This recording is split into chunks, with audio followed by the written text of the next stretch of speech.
When should you use opposition to win chess endgames? Imagine you're in a tense endgame, and your king and your opponent's king are facing each other across a few squares. You might wonder, when is it the right moment to use opposition? Well, opposition is a key tool in king and pawn endgames. It helps you gain control of critical squares and can turn a small advantage into a winning one. You want to use opposition mainly when you're trying to promote a pawn or stop your opponent from doing the same. Opposition happens when two kings stand on the same rank, file, or diagonal with an odd number of squares between them, and it's the other player's turn to move. The player who does not have the move is said to have the opposition. This position forces the opponent's king to step aside, giving you the chance to move into a better square. It's like a tug-of-war where you pull the opponent's king away from your pawn or key area. In practical terms, opposition allows you to enter important squares that support your pawn's march to promotion. For example, if your pawn is about to reach the 8th rank, opposition can help you escort your king to the right square to support that pawn.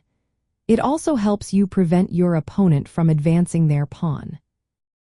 Opposition can lead to zugzwang, a situation where your opponent is forced to make a move that worsens their position. When you have opposition, you can often make your opponent move into a weaker square or lose time, giving you the upper hand. It's especially useful when you are defending a pawn or trying to hold a draw in a king and pawn endgame. There are different types of opposition. The most common is direct opposition, where kings face each other with just one square in between. Distant opposition occurs when kings are separated by more than one square but still separated by an odd number of squares. Diagonal opposition is when kings face each other diagonally with a single square in between. Mastering opposition is vital because many endgames depend on precise king moves rather than material advantage. Using opposition at the right moment can help you convert a small lead into a win or hold a difficult position for a draw.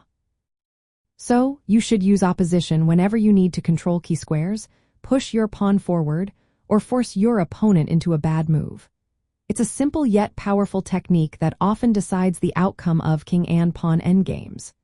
Remember, the goal is to make your king the strongest piece on the board in these final moments, and opposition is your best tool to do just that.